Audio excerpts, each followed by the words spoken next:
This is Blanche and Abu and Rosemary talking about flexibility on Friday, December 17th, 2021.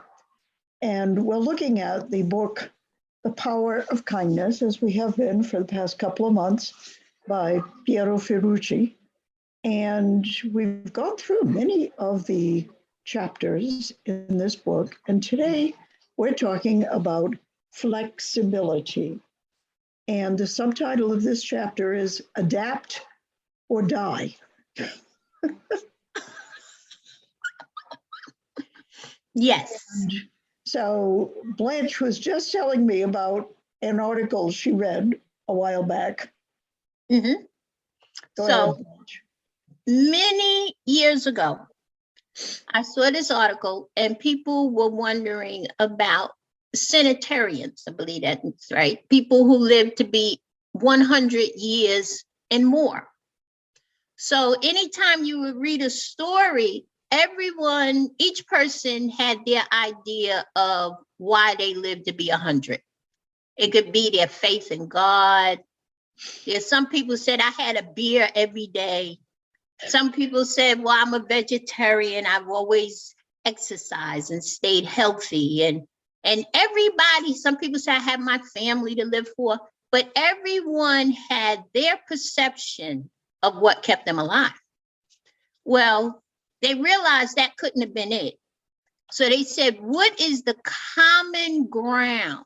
What is something, the thread that runs through all these people that live to be 100? Which kind of makes sense. You want to find out, what do they all have in common? And it was flexibility.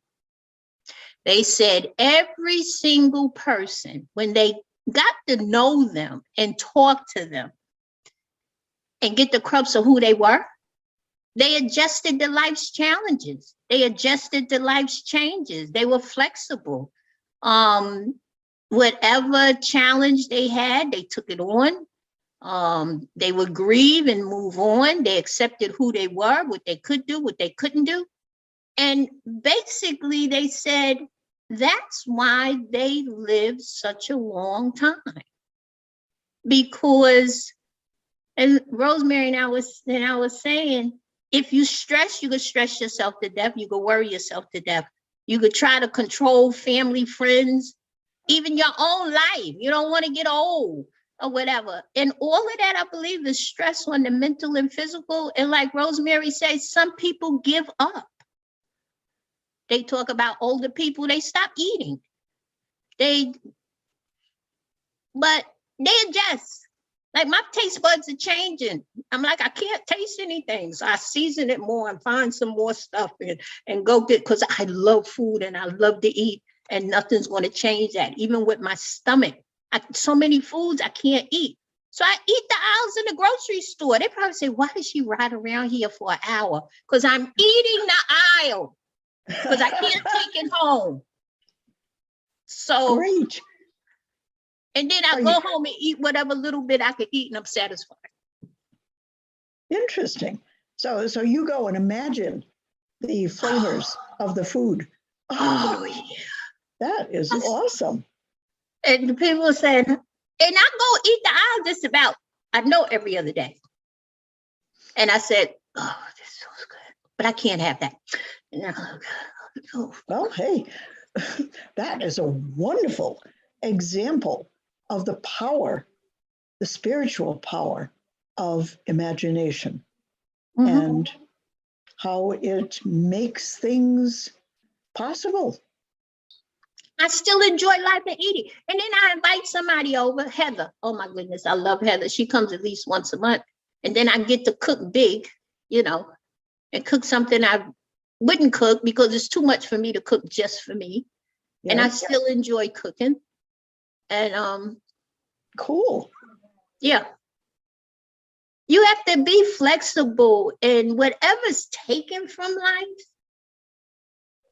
And I'm not saying it's easy because you have to get to that point. But when you're working to find whatever joy, and then when flexibility, I think, in life comes from, you have to not look at your life now, but how many past lives, wonderful past lives you created? We're not this one life we're living in. And when I started to look back, and even my early life, that was terrible, but it didn't hurt me. And it created some great things about me. So you have to look. And I think that's what makes you, when you're really happy and aging and being flexible, you have to look at all the wonderful lives you created. And I know that's what it was for me anyway. And I've gone through bouts of depression, but I think that's normal, because when you go through the dark is where you find the light. Yeah. Well, the light more and more as people age is in, in the spiritual dimension, because that's really where we're headed for and where we're headed from. And so, rediscovering and recultivating that is awesome. And that's really what this physical life is leading us toward. Was one thing I found, but I would always look at older people and how they aged in my generation. And they would be so stuck, and they had no patience with the younger generation. And I knew that's an older person I never wanted to be. I didn't want to be so stuck in my youth and what it was like, in my young adulthood, what it was like. And even now, adjusting to the world now, I had to stop looking at TV. I mean, looking at the news, because I was getting so wrapped up with a lot of the political and social and things going on, that it was taking me back to the 70s and stuff when I was that, like, whatever. And I said, I have to let this go, because I also know there's a voice of a new generation that are loving and accepting and looking at the generation that I was in the 70s and 80s and said, you're messed up.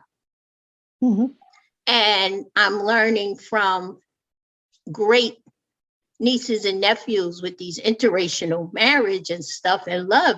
And I'm like, it's not what's on TV. And sometimes you have to cut that out. And that's one thing I never want to be, an older person stuck in my generation and not really seeing the value of the youth in their world, because it's not my world. This is their world and their future. My grandchildren and their friends and their future.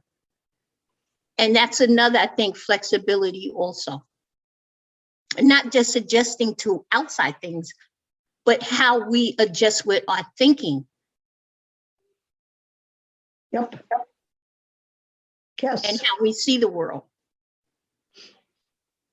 And I have to say that my experience is that people need to start being flexible when they're young, because it's not something that, you're 50 years old and something happens and you say, oh, now I'm going to be flexible. It doesn't, you got to really practice responding that way. And I don't know, looking back on my life, I can go all the way back into childhood and think of ways in which I was challenged to be flexible.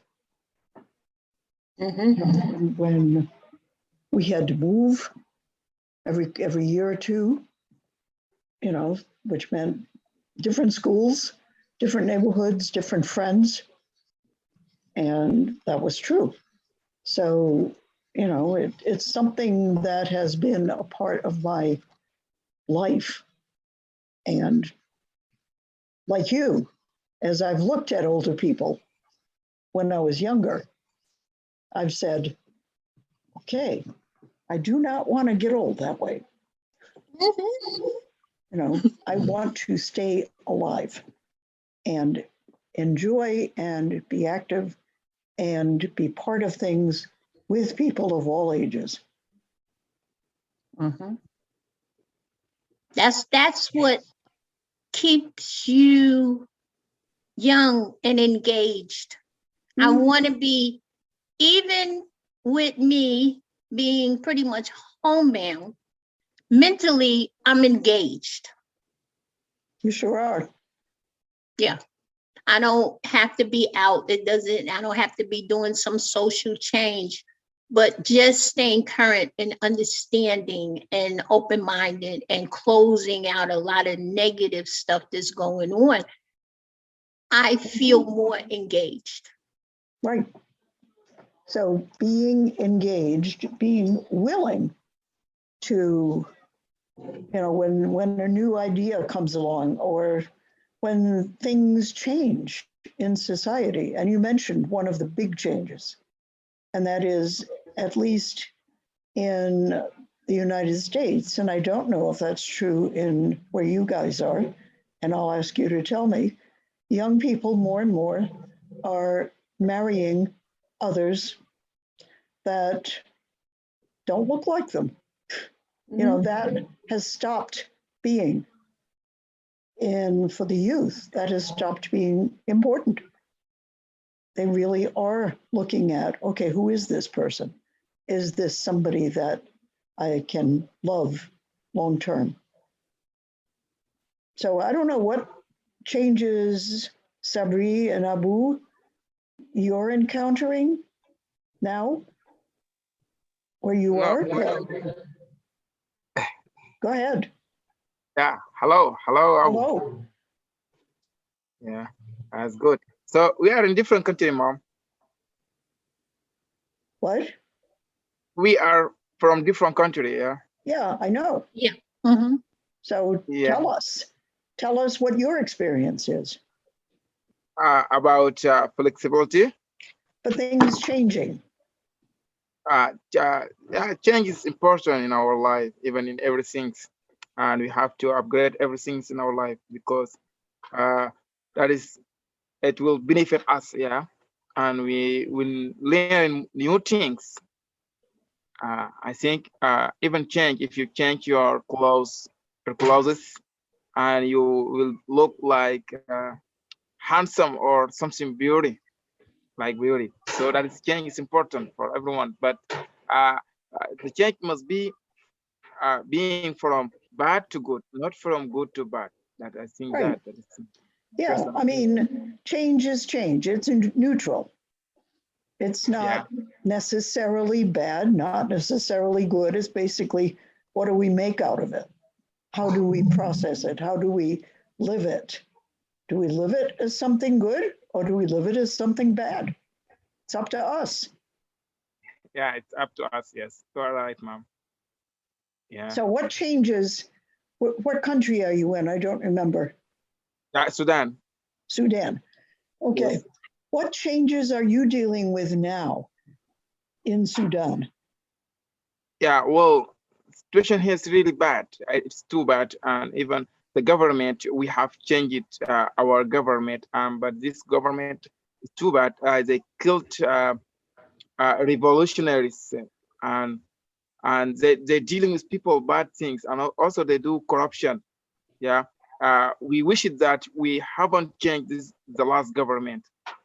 Yeah, but we until now we trying to change this government because they coup our military, our government. So we have a military government. So it's bad, as everyone knows it. But we hope that we try to change from bad to good, because we know this government is too bad and killing revolutionaries and do impact. Yes, but we are until now.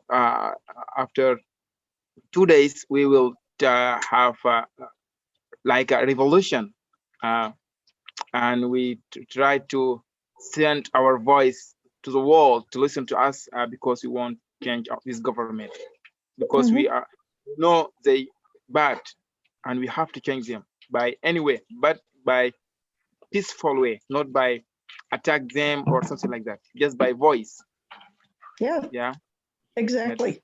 And there are precedents, there are historical events where a whole country has turned off governments with their voices. I think the Arab Spring uprisings, that went that way pretty much.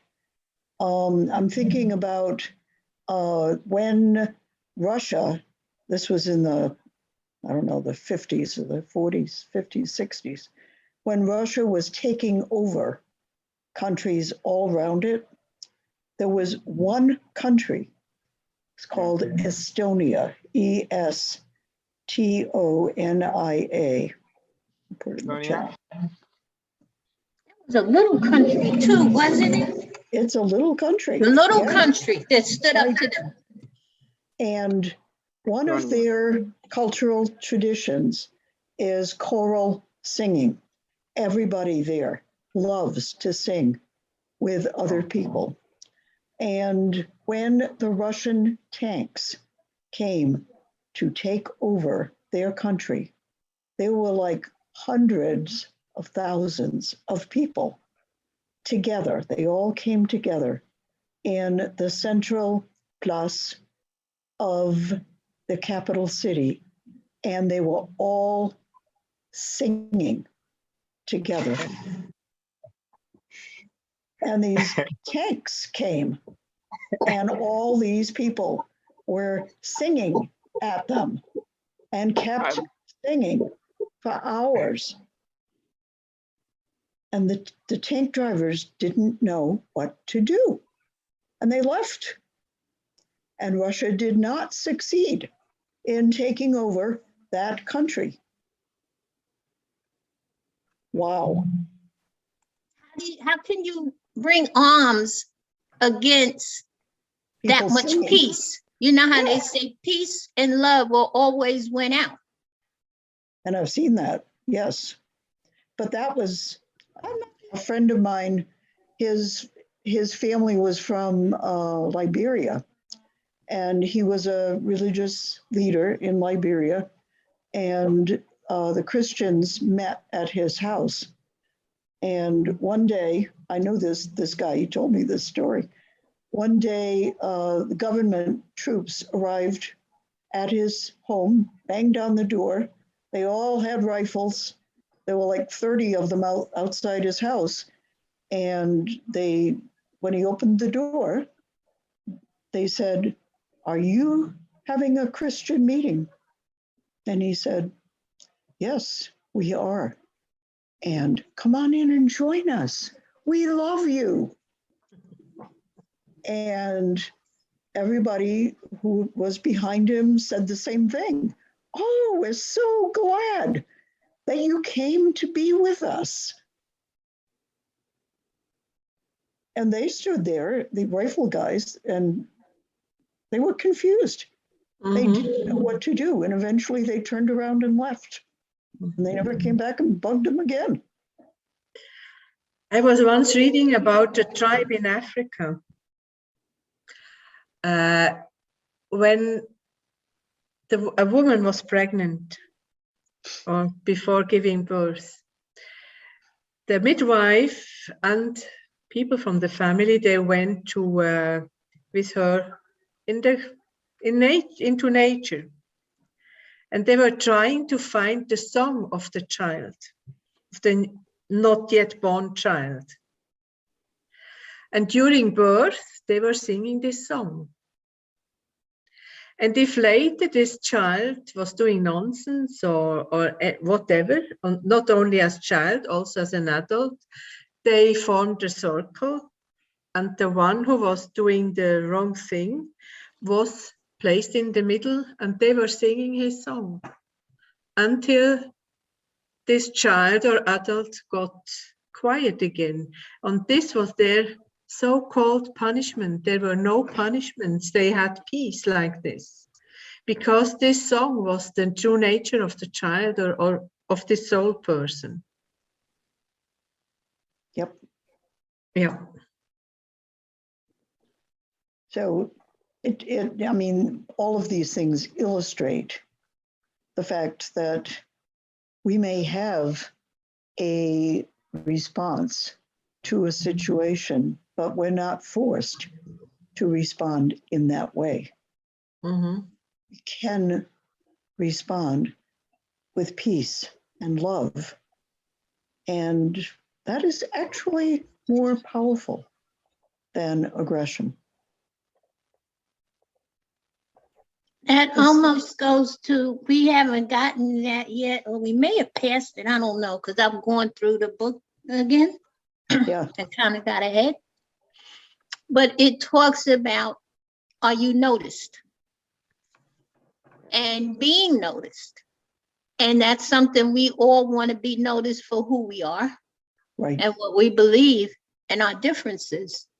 And that also speaks to our flexibility, because it takes our flexibility to accept the differences in people, you know, and especially in our children and family and things, when there's a change of ideology, a change in personality, things they want to do. But, and when that chapter, I think it's the next chapter. I don't know. I think it is. I think Yeah. we have, Or it might have been before that. I think it's either the one on respect. Respect, yeah. I think that's it. But respecting a person for their art, and that respects come as we want to be seen. That's right. And everybody, that is such an essential human need, to be seen, to be honored, to be respected. That when we do respect and see and acknowledge people. And that could even go in the scan of what's going in Sudan. And just like we were talking, where older generations get stuck on their beliefs and how they see things, and there's a new generation of voice. I want to ask Sabri, is this revolt mainly being brought on by a new generation for a new future?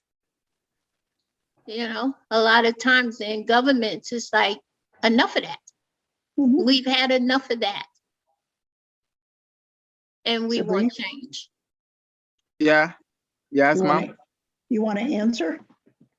Is it run by the younger generation to where y'all want new government and a new future for yourself and your children? Yes, we want to change. Yeah, yes, it is a young generation, yeah, and they want to change this government. That is all about young generation. Yes, and and that's where you'll really need the support and flexibility of the older generation. And then what I find even here in this country, it's just going up against that power, because a lot of times the younger generation doesn't have what, I don't care what country, is the money to fight, the financial. Yes. Yeah. That's true. To fight old government and old beliefs. And even the government doesn't try to listen to our things we want to change, and even they didn't try to stay with us together and ask what our the problem or something like that. They just want to control as they want to do. Yeah, so that's too bad. And we have to live in demographies. Yeah, we have a lot of people here, a lot of young guys, Sudanese youngs, and they travel and they take risks in the street or on the road, and it was sad story. Until now, it's happening. Travel in order to achieve their dream, and even me, like I'm trying to learn English skills in order to communicate with people in other country, and I want to help my family to build my future. But here I can't because situation is bad, and we have a coup military. So it's too bad. And if you want to send a voice or something like that, they will arrest you. Okay? And maybe they will shoot you by the gun and they killed you, so you're gonna die.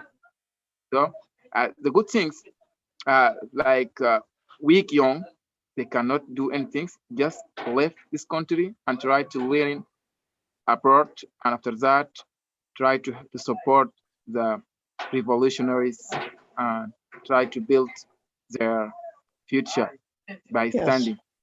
Yeah, that's the solution. Yeah, but inshallah, we will see. I believe that. I believe that one day we will live in demographics and our country will, it will develop and everything's going good as other countries.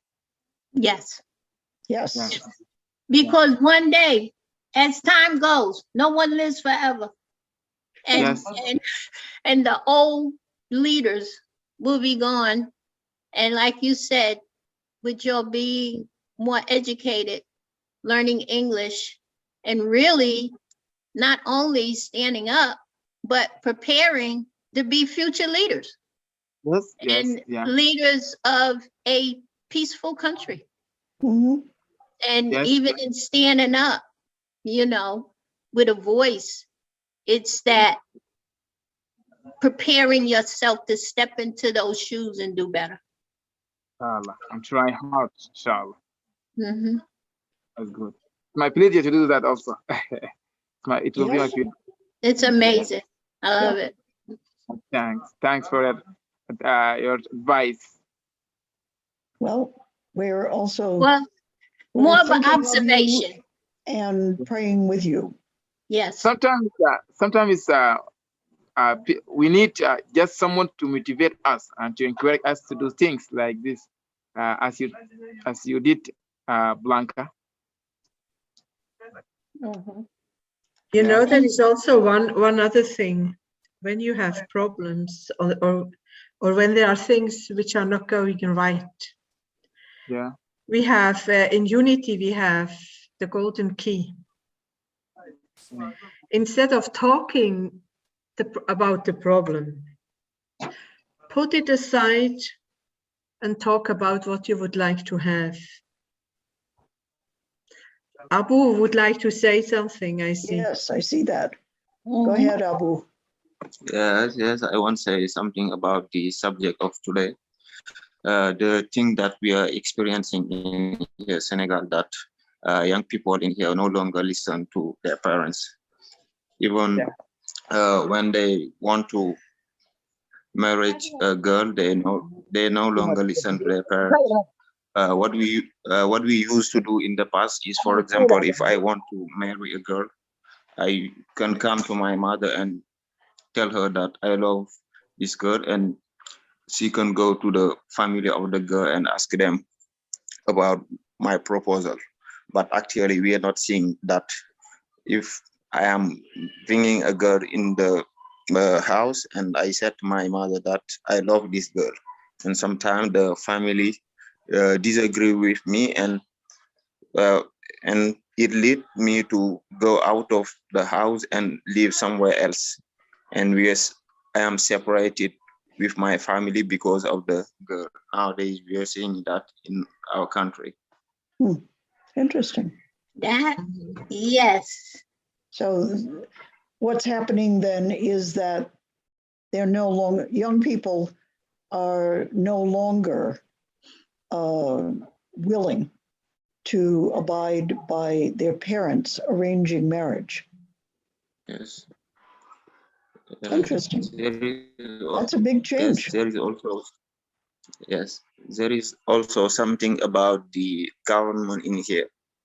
In here, the government don't do anything to help the young people, for example, to help them to get a better job or to get a high study.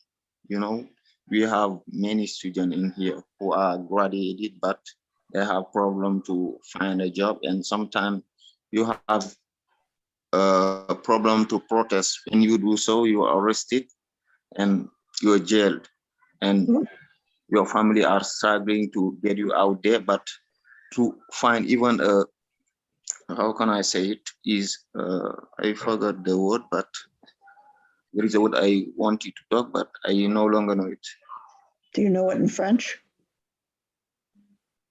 Yes, I know. I Okay, know the so word in English, but say it in yes, French. avocat, je voulais dire avocat. Yes, je voulais dire avocat. Quoi? Avocat, je voulais dire avocat. A lawyer. Yes, sometimes the family are struggling to find for the children a lawyer because it is very difficult because they don't have the means to pay a lawyer. Reason why their family are tortured in prison. Yeah. Wow. Yep. So, what do young people need to do to make that dynamic change? Yes, actually, they are doing many things to try to get rid of this government who is in here. They are talking amongst themselves to try to find solution about the issue that they are facing. And sometimes if you don't have the means to fight, your fight cannot go. Yes. Right. So, are there groups getting together to figure out how to change, how to make change? Yeah. Yes, we have many groups in here. Even today, they have a meeting in a place called Place of Lobilix to try to fight against this oppression that we are facing. And how are they planning to fight?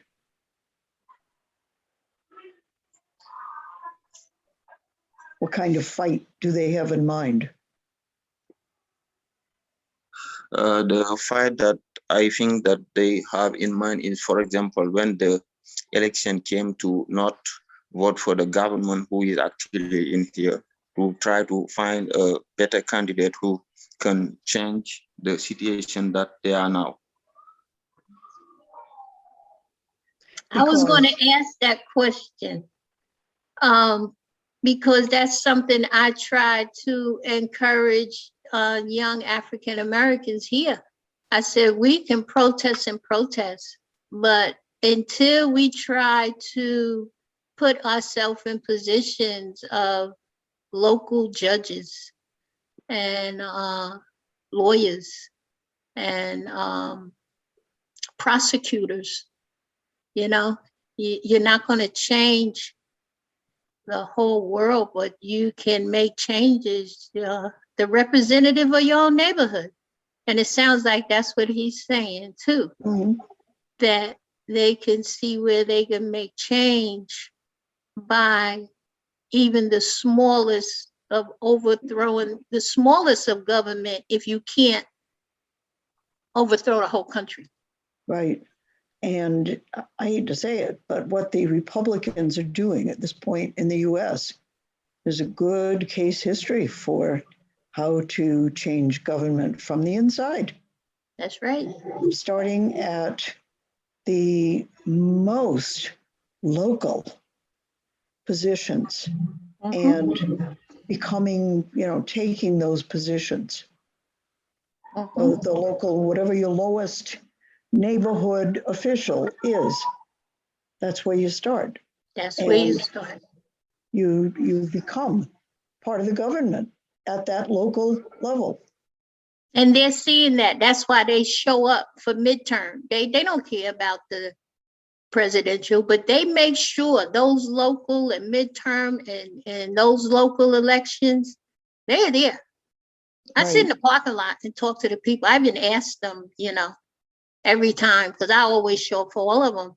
And I asked them the percentage. What is the percentage of the people showing up? And that's something, like you said, Republicans know. They know where their power is, and they know how to maintain it. Well, they're certainly becoming very smart about taking over. And it happens first at the lowest local level. Yep. So I don't know what the structure of the government is in Senegal, Abu, or who the littlest, most local officials are, or how you get to be one of those.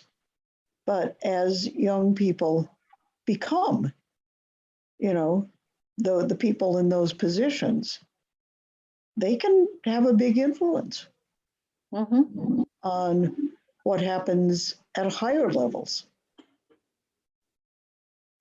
At least that's what we're seeing here. Yeah.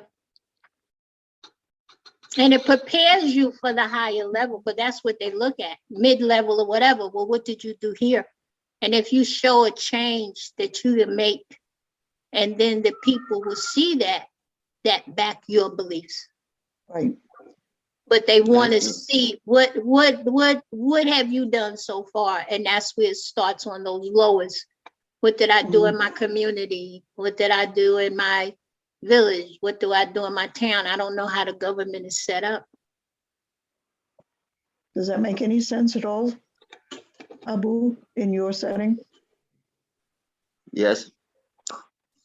The local person that are trying to do such thing in my country are the mayors and the deputy in the assembly. They are trying to help the population, yes. So that's where the change starts. But what we say in this country, when it comes up and people want to change, we say, vote them out, vote them out, vote them out. That's our song. And, vote them out. I don't know if people get to elect officials, deputies, or I don't know. in Senegal. I don't know. Do they? Deputies, yes. We have Okay. deputies and the deputies and the mayor. Okay. Then there's power there. Vote Yes. them out. And you can use it. And what we're seeing is, and we're not happy about this because the people doing this are the ones who, don't have the same perspective that we do about how the country should develop. But what they're doing is clearly smart and effective and a good strategy. So, Because our country is going through the same thing. We call it the left and the right. And the right want everything to be their way, and it's very conservative. And then you have authoritarian. Yeah. And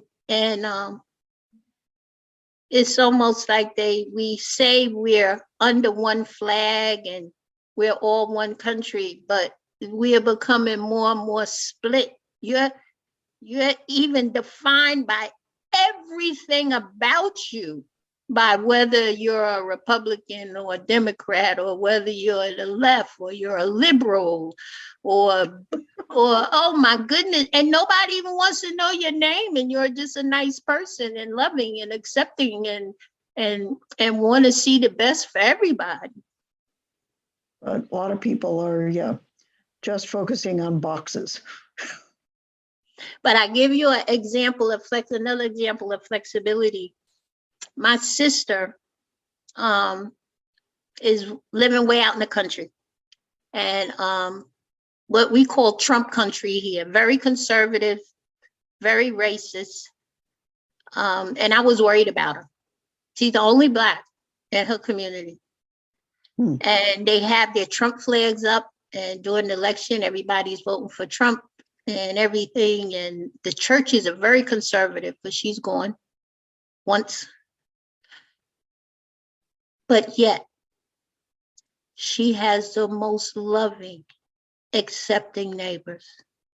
They pray with each other. They pray for each other.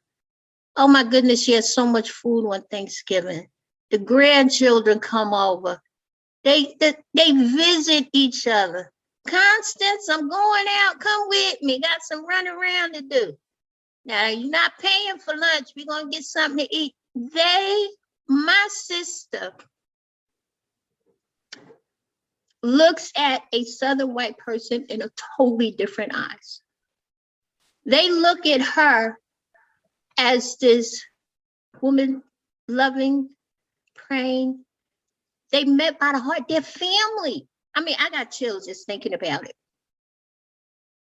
But when you could be flexible and give someone a chance to see, if we could not see who we vote for and just cancel somebody off just because they were brought up that way and that's how they vote and that's the way they always vote and that's just what we do because that's what we were taught.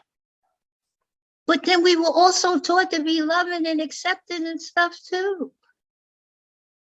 And these aren't even, these neighbors, none of these people I'm talking about even go to church every Sunday.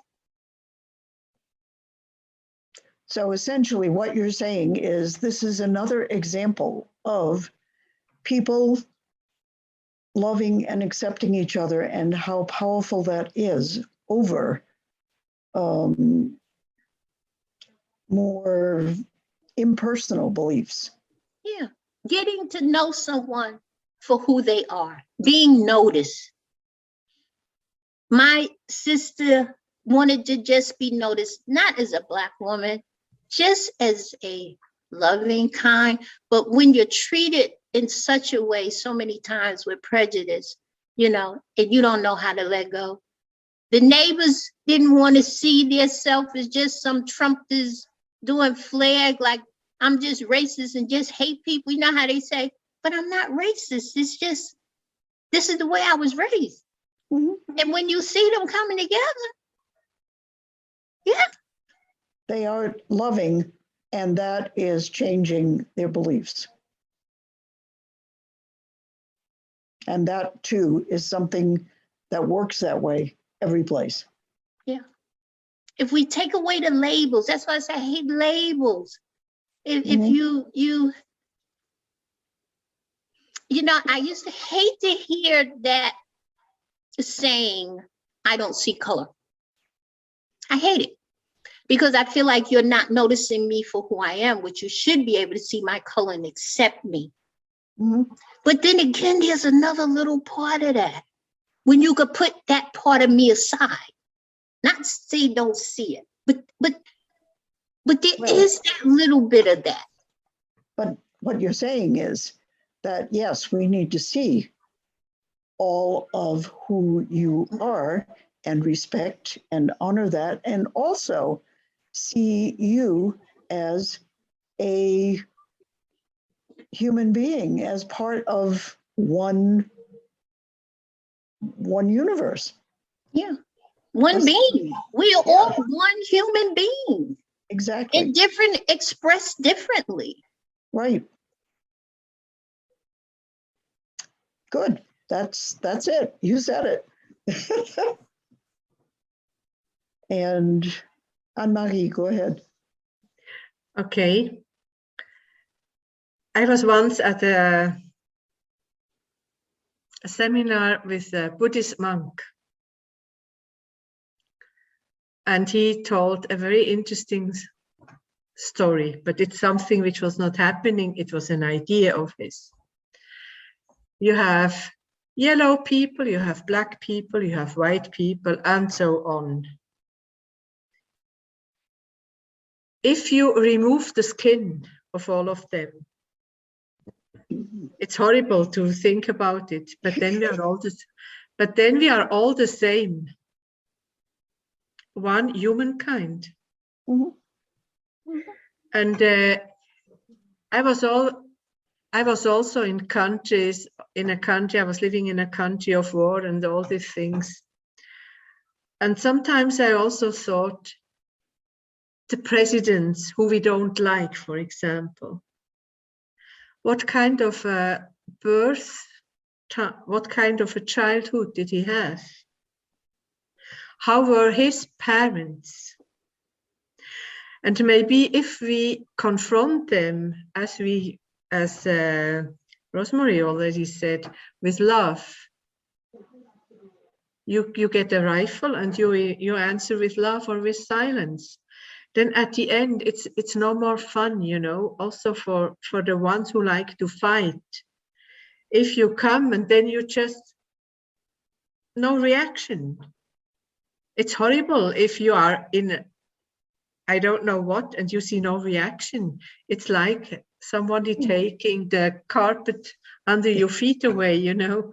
So, because as long as it is with demonstrations and things like this, there are always two forces going onto each other. And then the other one wins, but actually also with force and hate. So there can't be a true change in this country, I think. Or in any country. Mm-hmm. Yeah, so within, if everything comes from within, then it's more possible that there will be a complete change. Mm-hmm. Smooth change. Right. As for, yeah, I can only come with Gandhi. I mean, yeah, one can say about Gandhi whatever you like to say, but this without bringing any person into fight or war, and to bring a change, a tremendous change. I mean, this is something. But I think this is also a kind of flexibility, you know. Flexibility is living the moment. Yes. So if you are in this moment and if you are in peace within, outside, nothing can happen. So it's also if someone is angry at me and I remain calm and silent, then suddenly it stops. Mm-hmm. Because it's no fun for the other person if I'm not going to the roof, you know. Right. And if somebody is angry and you respond by saying, oh, I'm sorry you're angry. You know, what's actually going on? What do you need? That really surprises them. Because most of the time they don't know what is actually truly underneath. There are always some roots on it, you know. Mm-hmm. It started somewhere, and if you cannot solve the problem there, then it is then it's going up and it won't stop. That's the problem. The way I see it, you know. One of the members of our unity group was a Chinese fine martial arts master. And we were having a big conversation outside a restaurant one day, a bunch of us, about a conflict that was going on. And he demonstrated for us the principle of non-resistance in martial arts. And basically, he used his hands and he said, if I hold up my hands like this, and the other person is trying to push me over, that's conflict. But if I decide to just step aside and allow his or her momentum to carry itself out, there's no opposition. You know, I mean, they probably fall because I'm not resisting them, but that's okay. That's, you know, that's the momentum that they're in. Then I can help them up. It was a very interesting, very convincing demonstration of a basic principle of nonviolence and how it works. You can also take your two hands and go against the wall and really try to push this wall away and get angry and I don't know what. And you have this resistance of the wall. And the moment you take the hands down, the resistance is gone. That's true. The wall isn't resisting you anymore. No, the wall is not resisting me. I want the wall to get away, you know. Right. I can take the door if I want to go through. That's right. And that's another good analogy for looking at, okay, violence, aggression.